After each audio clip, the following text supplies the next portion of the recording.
Do you feel like you hit a wall every afternoon, like around 2 or 3? Your energy just drops. Maybe you have some brain fog. Maybe you're a little agitated or irritable, that hangry feeling. Maybe you just start reaching for that treat, that pastry, that cookie. Maybe you always have a little, some chocolate or tea or coffee or that energy drink around 2 or 3. We need to go back and look at your lunch. What did you eat a couple of hours before? Sometimes, not always. It could be maybe it's causing some blood sugar fluctuations, or maybe you're just under eating. I have so many clients that have salads for lunch. I do. I recommend them for lunch, but they don't eat a big enough salad, or they put so many little things on there that those things add up that it starts creating blood sugar issues or other things as well, which we will talk about. And so I see this all the time. And a lot of times we want to eat light for lunch. Oh, a salad's nice and light, so I'm going to have a light lunch. So you have a small salad, maybe you have a wrap. Wraps are my favorite. Not because they're healthy, but everyone thinks they're healthy if they're eating a wrap. I remember when the little like chicken wraps came out at some of the fast food restaurants, and people were thinking they're healthy. They're not healthy. And I'm not making fun of anyone for eating a wrap, but if you're eating wraps because you think it's a health food, not necessarily. And it can be lunch is something, quick, easy, clean. I'm going to look for something clean and it looks healthy. Wraps look healthy. A sandwich with certain things on it can look healthy, but we have to break it down and look at really what's going on there in the food. What is in that wrap? What's in the sandwich? What's on your salad or in your salad dressing? That kind of thing. So after you eat, every time you eat, your body is managing blood sugar. It's supposed to do that. You want it to do that. Your cells do need glucose for energy and things like that. So we need some sugar, but we need to make sure that it's not too much. And we don't want to eat sugar. We want our body to break down those natural carbs that are found in our foods, even broccoli, so that we can move that into the cells so that we have energy. If our meal is too light, as in we are under eating, the salad is too small, or it's missing key components. If I have lettuce, tomato, and cucumber, and I'm trying to cut back fat, so I'm not going to put any fat on there, that's all I eat, I'm missing some important components. Those foods might each have some amino acids, but it's not going to give me enough to sustain me. So I'm not getting my amino acids met. It's going to have minerals depending on what kind of greens are on there, which is great. It's going to have vitamins, which is great, but there's not really enough healthy fats and protein on that meal. Now, I am whole food plant-based, and so don't think that I'm promoting meat eating. But what this does, if I'm eating too light, I'm not getting those nutrients met. That can cause me to be hungry later because I didn't eat enough. If I have things on my salad like craisins, that's really common. Some kind of chips. Some people put tortilla chips, things like that. That's going to raise blood sugar. My salad dressing has sugar in it. That's very, very common. I have hummus and beans on there. For some people, that might be too much. For me, I do that, but for some people, it throws them off. I have fruit on my salad. I have some fruit juice in the salad dressing and fruit on my salad. You can see some of those things can raise our blood sugar. So we need to watch that as well. And what happens when we have something that causes our blood sugar to go up, like if I ate that sandwich, if I have a sandwich on white bread, that is going to really cause a spike. And so my blood sugar is going to go up and then it's going to drop. And so then I'm going to be really hungry at 2 or 3 because I need to bring that blood sugar level back up. What else does that do? That raises stress hormones. My body's in a stress response because I need to get that sugar back up. My body needs that. And so we get that afternoon crash. We're tired. We have the brain fog because we're not getting the energy to the brain. And so we're not really tired.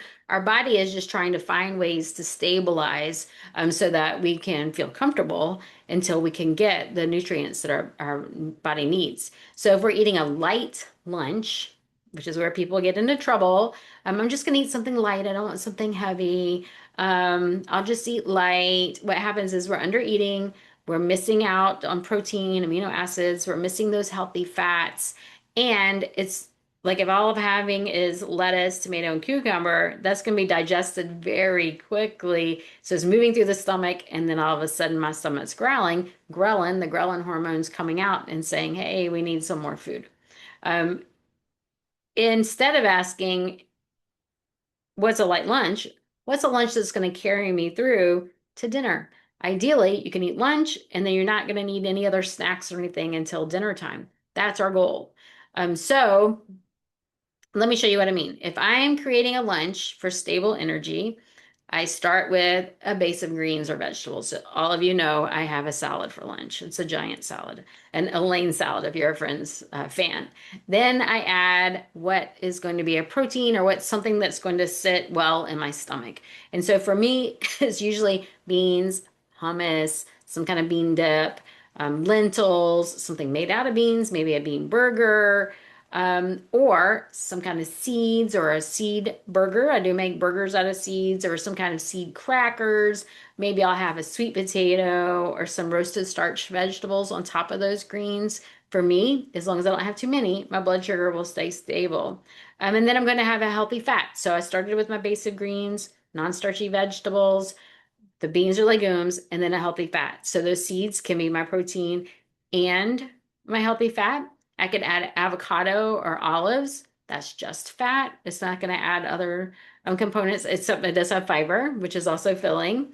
And then like the complex carb, which is going to be in those beans or the root vegetable, which is going to help us hang on to the meal a little bit longer and help our blood sugar stay a little bit more stable. That's going to slow our digestive tract. It's going to keep our blood sugar balanced, and it's going to keep us with sustained energy throughout the day. Like I'm recording at 4:20. I haven't had anything to eat since lunch, and I still have plenty of energy to do my recordings, right? So instead of thinking I'm going to have a small salad, I'm going to need something that's nice and filling. I'm going to have my greens. I'm going to have, lentils or some beans, some roasted vegetables, leftovers from last night. That's I always call it my leftovers rainbow salad. Greens, I always have greens in the fridge. Leftovers from last night, which usually includes some kind of legume or bean or roasted vegetable with non-starchy veg that goes on top.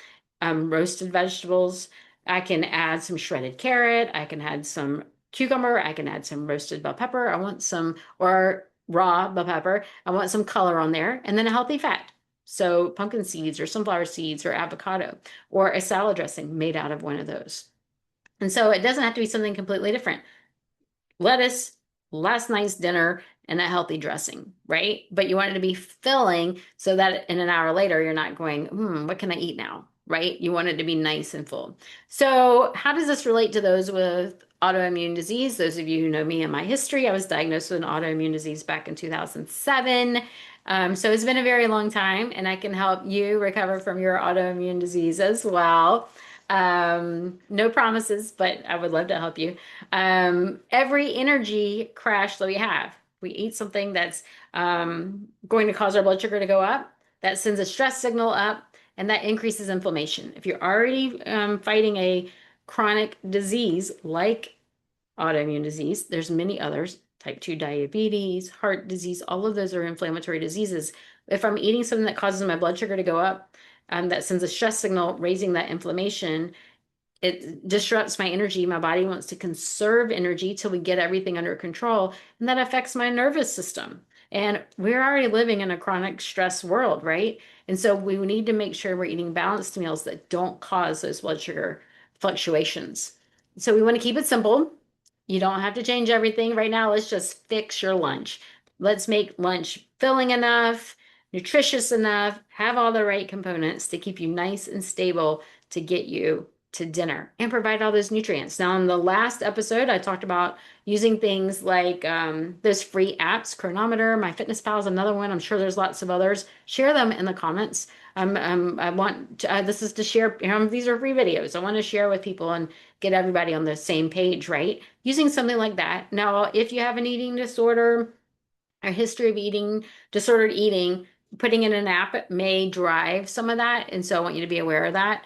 But for most of us, putting them in an app so that you can see, am I eating enough calories? No more, eat less, exercise more. That's adding stress to the body. let's eat enough to support the body. Make sure that you're at least meeting your um, enough needs for your metabolism, keep your metabolism up. Hopefully, you're lifting weights unless you are disabled from autoimmune or chronic disease. So, hopefully, we can get you recovered enough that you can start moving your body. But we want exercise, and to exercise, we need more calories as well. And so, I want you to eat enough. Use apps like that if you can to see, am I meeting my protein needs? Am I eating my mineral needs, my fiber needs, my omega-3? All those things, those are so important. It's the kind of thing that I like to work with clients one-on-one through Zoom to see, what are you eating? How are you eating? Is it the right style of eating for you? Like I said before, we are all unique. But this one of the biggest things is finding out what's the right thing for you to reverse inflammation, to get over some of these symptoms so that you have energy to make it throughout the day. This video is for getting you from lunch to dinner, which is our goal, but we want to start with one meal. You can start right there. Once you start applying this, you'll notice you have more energy in the afternoon where you can do more things, and that can change everything. Anyway, if you like this video, let me know. If you don't, I want to know that too. Give any supportive comments that you can help someone else who's listening to this video who's struggling. They want to hear from you as well. But thank you for listening in, and I will talk to you again next week.